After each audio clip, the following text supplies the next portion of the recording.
Hola, haciendo hincapié en la revisión de la Ley de Propiedad Intelectual, vamos a hacer un análisis sobre la serie televisiva El Chavo del Ocho y los problemas legales por los que tuvo que atravesar. La serie televisiva apareció por primera vez al aire el 20 de junio de 1971 en el Canal 8, al igual que El Chapulín Colorado, otra producción. Dirigida por el actor, productor y guionista de origen mexicano Roberto Gómez Bolaños, se trataba de una comedia del llamado humorístico blanco. Relataba el día a día de personajes que habitaban una típica vecindad situada en México. En dicha comedia aparecían personajes infantiles y adultos, todos protagonizados por actores adultos. La buena producción, dirección y ejemplar actuación de cada uno de los actores colocaron a la comedia en una de las más exitosas y con más altos niveles de audiencia en nuestro país en 1972, por lo que llamó la atención de Emilio Azcárraga Milmo, quien era dueño del Canal 2. En el año de 1973, Emilio Azcárraga se hizo acreedor del Canal 8 y junto con este renombró a la unión de los dos canales Televisa. Como parte de la campaña publicitaria de Televisa sobre el traslado de la transmisión de El Chavo del Ocho del Canal 8 al 2, los productores quisieron cambiar su nombre por El Chavo del 2. Al final creyeron que el cambio no sería viable, dado la popularidad que ya tenía con su nombre original, y optaron por conservarlo. Con este acontecimiento, la serie de El Chavo del Ocho no solo ganó más popularidad en nuestro país, sino también en América Latina.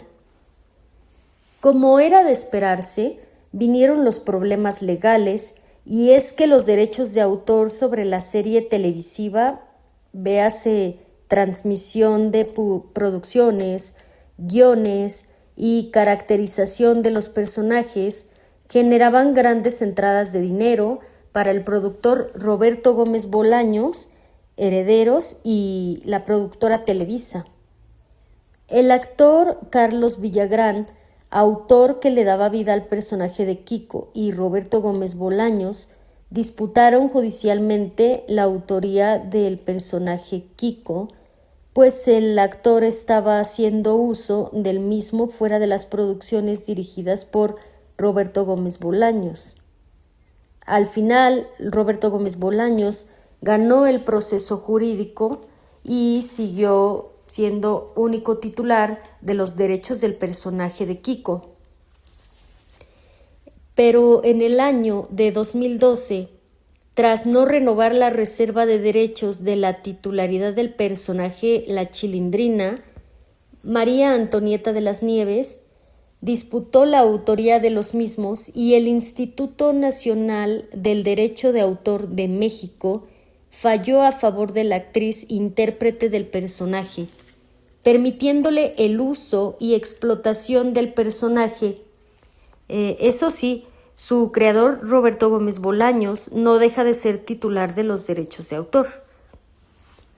Además de la falta de renovación a tiempo de los derechos del personaje, algo que propició el fallo a favor de la actriz María Antonieta de las Nieves, fueron los derechos adicionales que se le habían otorgado al interpretar a su personaje,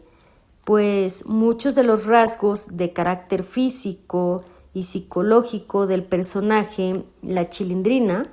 fueron aportados de forma natural y espontánea por la interpretación y caracterización de la actriz.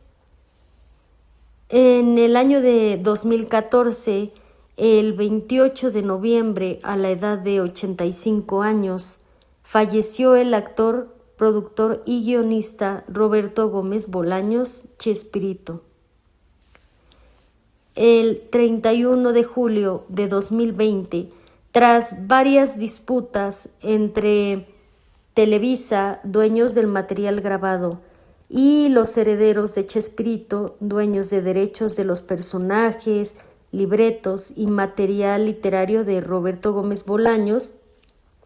las series y producciones dirigidas por Chespirito se tuvieron que dejar de transmitir. A continuación me gustaría citar algunos de los artículos pertenecientes a la Ley Federal del Derecho de Autor, relacionados con la problemática legal que se suscitó entre los acreedores de los derechos de autor de la serie y los participantes, en este caso los actores de la misma. El artículo primero nos dice que la presente ley reglamentaria del artículo 28 constitucional protege los derechos de los autores, de los artistas, intérpretes o ejecutantes en relación con sus obras literarias o artísticas. También está el artículo 11 que nos dice que el Estado hace reconocimiento en favor de obras literarias y artísticas previstas en el artículo 13 de esta ley, otorgando su protección para que goce de prerrogativas y privilegios exclusivos de carácter personal y patrimonial. Estos artículos están protegiendo el derecho de único autor intelectual, el trabajo de Roberto Gómez Bolaños, y también asimismo las participaciones como intérpretes de los actores. El artículo 26 nos cita que el autor es el titular originario del derecho patrimonial o sus herederos o causavientes por cualquier título serán considerados titulares derivados. Solamente en este caso nos está diciendo que Roberto Gómez Bolaños es el titular originario. El artículo 26 bis nos dice que el derecho de autor es irrenunciable. El importe de las regalías deberá convenirse directamente entre el autor, la sociedad de gestión colectiva que corresponda y las personas que realicen la comunicación o transmisión pública de las obras directamente al autor o a la sociedad de gestión colectiva que los represente. En este caso, por lo mismo, comparte derechos el actor intelectual, que es Roberto Gómez Bolaños, y la productora Televisa, que es la que hacía las transmisiones públicas en su canal. El artículo 117 bis nos dice que tanto el artista intérprete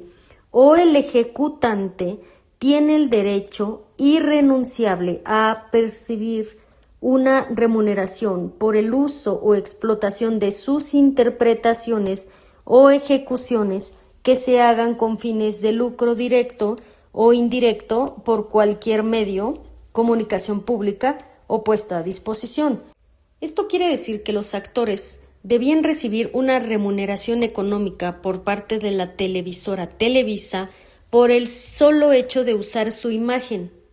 En mi opinión personal, estuvo muy bien aplicada la Ley Federal del Derecho de Autor al hacer único acreedor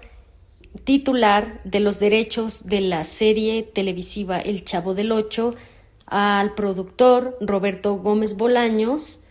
pues fue el autor intelectual detrás de todo lo que pasaba en la serie. También estoy a favor de que a la actriz María Antonieta de las Nieves se le hayan otorgado derechos sobre el personaje La Chilindrina al hacer sus aportes creativos para la caracterización física y psicológica del personaje, las cuales fueron fundamentales para hacer a este personaje memorable. Ojalá las disputas entre la productora Televisa y los herederos de Roberto Gómez Bolaños pudieran arreglarse para que nuevamente podamos volver a ver las producciones de Chespirito en la televisión mexicana y de América Latina.